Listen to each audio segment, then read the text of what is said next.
I'm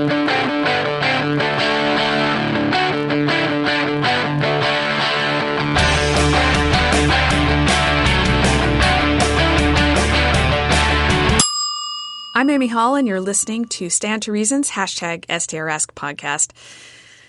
Greg Koukl's here with me to answer your questions. And we've got a good one today, Greg. This one, we always have good questions. You guys give the best questions. Absolutely, I agree. And sometimes you ask a question and there's a long silence here on my end. I'm going, okay, let's see. I never heard that one before, and it's a good one. And how do I want to respond? Go ahead. Let's get going.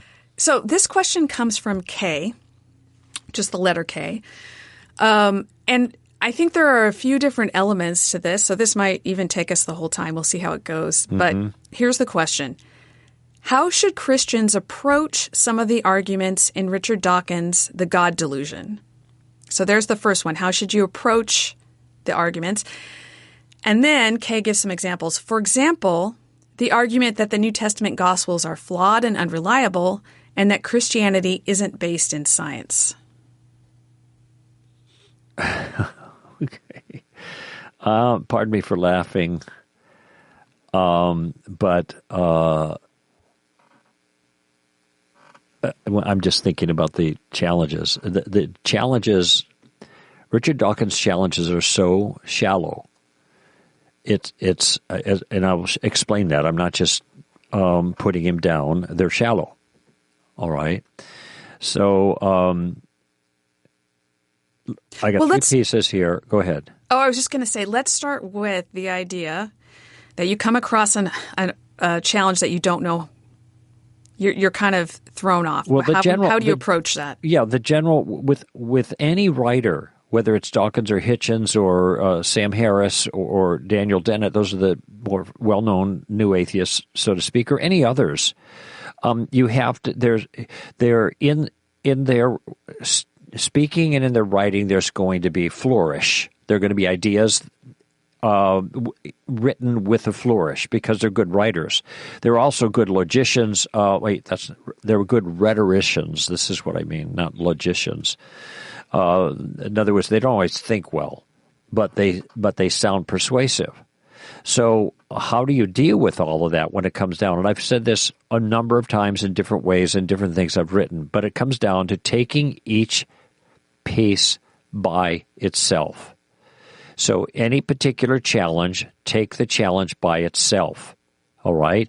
And then because there may be, I remember who's the football player, the quarterback for the Green Bay Packers. I don't know why I'm asking you this question, but Rodgers. I can't remember the first. Is it Aaron Rodgers? Adrian Rodgers, or anyway. I can't remember. Okay, yeah, but that guy. But he went on did a rant against Christianity, and it was like really powerful when you hear it. Blah blah blah blah blah blah blah. So then I said, okay, let's just break it down. Just break it down. He makes this claim and this claim and this claim and this claim. So you want to remove the rhetoric, all the flourish that's around it, and get down to the basic claim. Then you deal with that particular claim. And there's a number of questions you're going to ask yourself. If it's a factual claim, is it factually accurate? This is just the facts, ma'am, tactic. If it's a logical claim, that is something is if they're making some claim that is it might be just what I call it trash talk. It might just be nonsense. When you look at it, there's no logic to this. It's maybe he's misrepresenting Christianity at this point with this claim. That's a straw man fallacy. These are informal fallacies. Maybe he's just putting Christians down. Christians are stupid. They're dumb. They have a crutch. They believe in God in Jesus because they were born in America. Well, all of these are genetic fallacies. They're irrelevant to the question of whether or not Jesus was the person he claimed to be or whether God exists or anything like that. It's just all distractive trash talk. And if you don't recognize when that shows up, you don't know how to get rid of it. So you want to get rid of all that and then see what the argument is. It's very interesting with Richard Dawkins in the God Delusion because there is a place about a third of the way into the book where he actually gives his argument. And it's like 8 points. And I assessed that argument in, I think, in the book, the little booklet on New Atheists. But I assessed that. I say, here's what he says. And I said, here's premise 1, premise 2, premise 3. And I go through the whole thing. I said, there's no argument here. Some of these premises are irrelevant. Like one premise says, we haven't solved this problem about the fine-tuning of the universe yet, but we probably will. What's that? That's not a premise in an argument. Anyway, so I've gone through the whole thing, and it turns out there's only 2 lines that are even meaningful out of the 7 or 8. He's got them numbered. He says, in case you're confused about what my argument is, here it is. Now, this guy's got a PhD, right? And then he gives his argument, and it's an absolute mess as an argument. And then the 2 things that are left, you can't come to any conclusion at all based on the 2 things that remain as quasi-premises. So anyway, lots of times it's just a lot of noise and no solid thinking. Okay? So that would be the general approach. Take the challenge, break it down, get rid of the nonsense that you recognize as nonsense. Let's see if there's substance. If there's substance, then you look at it. Now, it's much easier to do that, okay? So now let's go to the particulars here. The New Testament is flawed. What does that mean? Okay, well, it means that, is there some characterization that's given there, right? Could you read that for me, Amy? That the New Testament Gospels are flawed and unreliable. Okay, they're flawed and unreliable. I want to know what they mean by flawed and in what sense are they unreliable. It turns out that every historian of that period, every single credentialed historian of that period takes the New Testament Gospels seriously as reliable historical information coming from primary source documents. How do I know that? Because that's what Bart Ehrman says. And Bart Ehrman is one of the most vigorous critics of the New Testament and the Gospels. But he makes that statement. Historians, because somebody said, I don't believe there's a Jesus that ever existed in a Q&A. And Bart Ehrman says, he said, well, I do. I wrote a book on it. And these are reliable documents as history. They are multiply attested. This is everything Bart Ehrman, the former Christian, who is now a famous not only critic but scholar in this field. There are multiple testimonies. They're famous. You know, we have one testimony. This guy knew Jesus' brother. He's probably talking about Josephus writing about James. But in any event, so this is just false, straight up, across the board false, that the Gospels are not reliable in some significant academic sense. Now, when he says it's flawed, it's hard to know what he means. Are there variations? Sure. There's like 400,000 variations. There's only 300,000 words in the New Testament. Wow, how could you have so many variations? That's a mess. No, it isn't. Well, how could it not be a mess? Because most of them are spelling variations. That's why. Like, duh, it doesn't matter. The vast majority of them have no bearing at all on recapturing the original.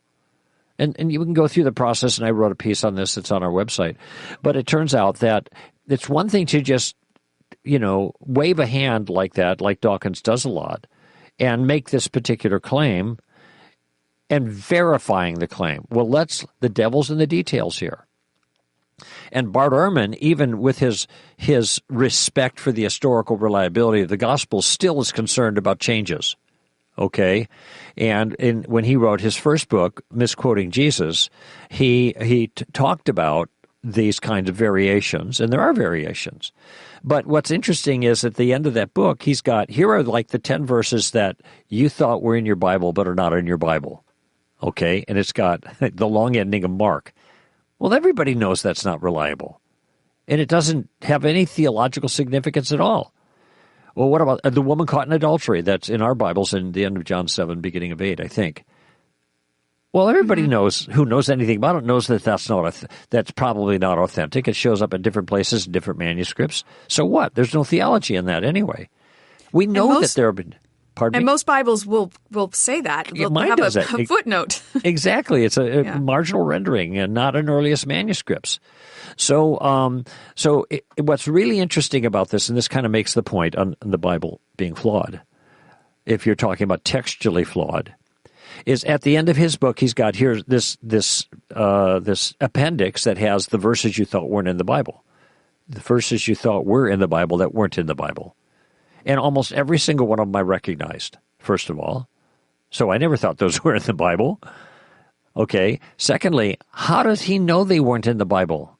Because he has a science, in a sense, a textual critical method and tool that allows him to discern the mistakes. Well, he's not the only guy with that tool. We all have that tool. All the academics have that tool. It's called textual criticism. In fact, his mentor, Bruce Metzger, whose book he co-authored the same year he published, that was published the same year he published the Misquoting Jesus, came to a different conclusion. But Bruce Metzger died that year. Okay, and so he authors one book with Bruce Metzger that comes to one conclusion. He authors a popular book to the masses, because Metzger's book was for academics, and he comes to another conclusion. But in that first book, they talk about the textual apparatus, the critical apparatus that allows them to determine which texts are sound and which aren't. And so at the end of his book about misquoting Jesus, he shows you we can do this. We can know which verses probably are not reliable. And so it allows us to remove those things, or at least understand them in that way. But there's still a massive body of text that's completely reliable. It's a non-issue. It was actually a non-issue for a long time until Bart Ehrman made a name for himself by writing Misquoting Jesus. And anyway, so Dawkins is it's flawed in what sense? Okay, in that sense, yeah, and that's all fixable. The key is, can we recapture the original in any meaningful way? And the answer is absolutely. Okay, what you do with the original is your business. That's another issue. But can we recapture it? Yeah. All you have to do is look at the details. Anyway, so that's a response. So this is a just the facts, ma'am. Tactic use. Dawkins is misrepresenting the actual facts of the matter. And actually so does Bart Ehrman. Okay? In certain circumstances. In more academic circles, he's much more careful. But when he's in popular writing and everything, he goes goofy. But he got caught once answering the question, affirming the historical reliability of the Gospels, and giving all the standard reasons why you can rely on the history of the Gospels. Now, he doesn't believe in the miracles. Obviously, he's an atheist or some kind of agnostic. But so he doesn't think everything can be trusted. But on the main, you can trust the Gospels, okay? Well, then the question is, why don't you trust the miraculous stuff if you can trust the other stuff? And that's another issue. Okay, the last one, Christianity is not based in science. Well, I'm not sure if this was our Kay's characterization of Dawkins or not, but taken at face value, that's true. So what? Christianity is a religious view. It is not an examination of some detail of the physical world to find out its empirical qualities. This is, I talk about this. I ask the question, can you weigh a chicken with a yardstick? No, you can't weigh a chicken but that doesn't mean the chicken doesn't have weight. It just means you're using the wrong tool. Use a scale to weigh a chicken. Use a yardstick to measure it. Well, science is a yardstick, okay? And it is trying, and the claim here is, I can't weigh the chicken with my scientific yardstick so the chicken doesn't exist. Well, this is nonsense. The details of Christianity are historical details and philosophical details, spiritual details. They are not scientific details. They are two different categories of things, all right? So I'm not saying that there's no relationship between science and the Christian worldview. There's a close relationship. And as a matter of fact, and the best source for information on this right now is Stephen Meyer's new book, the return of the God hypothesis, because in the first section of the book, he talks about the history of science, and that's worth the price of the book itself. And in the history of science, you see virtually every single main player in the development of the entire scientific method and foundational disciplines of science, from Francis Bacon to Newton to right on down the line. I can't remember all their names. We're all Christians. There was no conflict. This idea that there's a conflict between Christianity and science is a fabrication. Okay, it's just not true. And if it is a conflict, then tell me, Professor Dawkins, what is the conflict? I don't know what he's going to say. Now, he might say evolution. Well, some Christians reject Darwinian evolution, and others accept it as a tool God used. Now, that's not my view, but it does show there's no inherent contradiction in the existence of God and Darwinian evolution, which just talks about a natural process of development. It doesn't tell you where you get life to begin with. Darwinism doesn't address that. It doesn't tell you where you get stuff to begin with to work with. Okay, that's the cosmological question. It doesn't tell you why the universe is so designed. That's a whole different question. That's the teleological argument, and that's one that really shakes Dawkins up. He's admitted this is really hard. And the multiverse explanation doesn't work. It's just a lame way out. But in any event, Christianity is not based in science. Science is based in a Christian worldview. And if there is no God, it presumes that there is a world that is made in an orderly fashion that can be examined, and since it's orderly and the so-called laws of nature operate a certain way, then we can learn how to use those things, the regularities of nature. But this all fits perfectly with a Christian worldview. It doesn't work with a Hindu worldview, for example, and others, but it does with a Christian. So I'd want to know precisely what Dawkins has in mind when he implies that Christianity is not based in science. Now, I'm going to give you one example of a mistaken thinking about how people look at this. And they use science to inveigh against the resurrection. All right? And here's, I actually got this illustration out of Natasha Crane's new book, and Faithfully Different. And she's citing some atheist who's opining against Christianity and says, look, science says when a body is dead, it stays dead. Science says that. So we know there are no resurrections. Okay. Science does not say that. Science can tell you when a body is dead and when a body is alive. Science doesn't tell you whether a dead body can come alive. That's philosophy. That's philosophy. Science can describe what is there physically in front of you. It can identify regularities. It does not allow us to conclude that the regularities are inviolable. That is a philosophical intrusion into the discussion.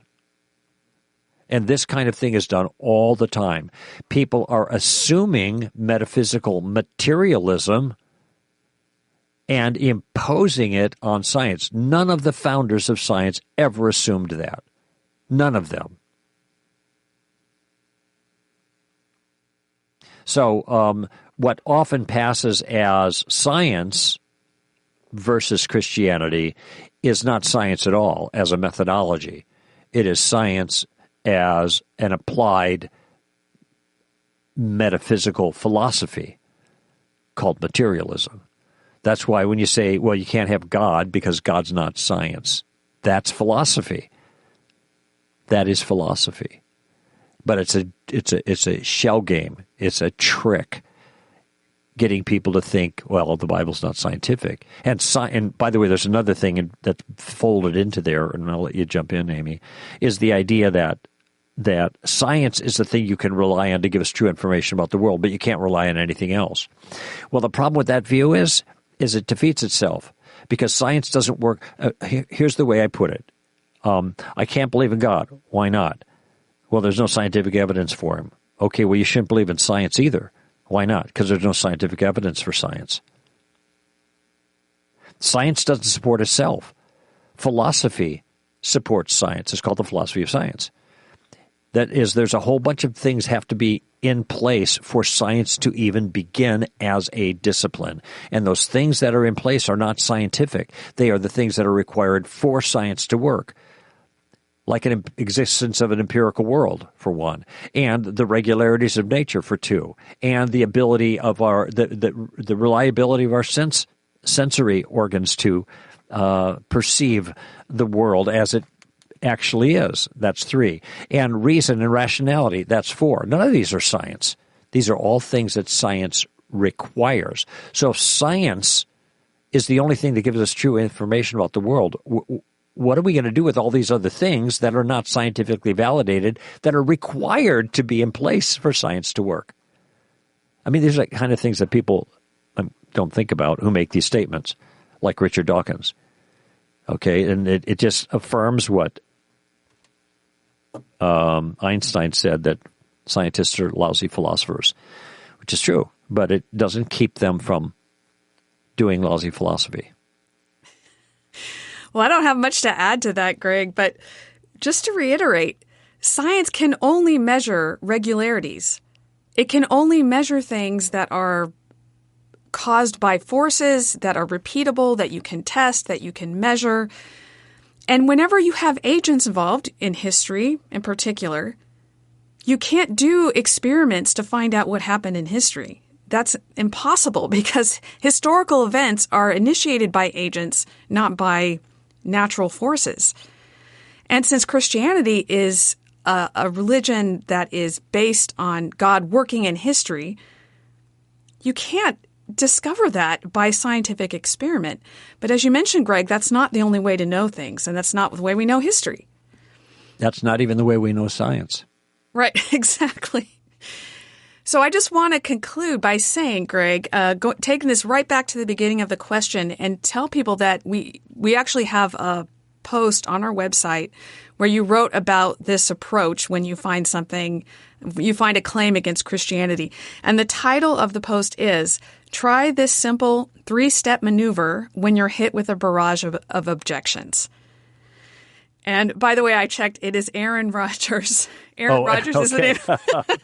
That's the article you wrote about what his objections, and you responded thank you. to him. And Amy, our little scribe, she's checking all things out for me. That's great.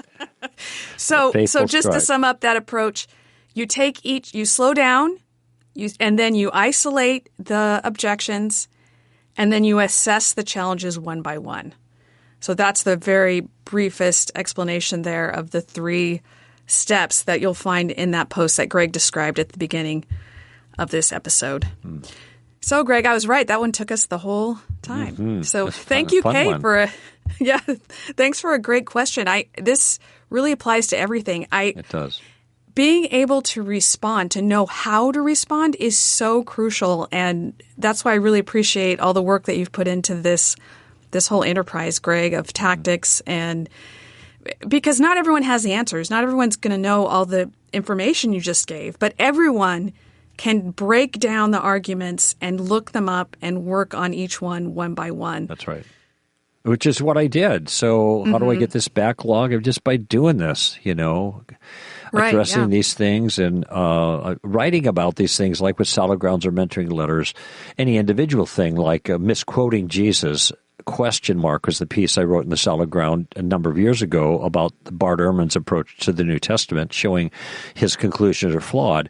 But going through the whole process of doing that helped the content to stick in my mind, and so it's accessible to me. I'm not trying to wave my flag. With the point I'm making here is, if you take these pieces one by one and you pore over them and reflect on them, and especially if you write about them, if you blog on them, and everybody can be a writer now with the blogosphere, then they are going to be stickier for you individually, and you'll be able to recall them more easily in conversations. Well, thanks, Greg, and thanks, Kay. And we'd love to hear from you. Send your question on Twitter with the hashtag STRask. This is Amy Hall and Greg Koukl for Stand to Reason.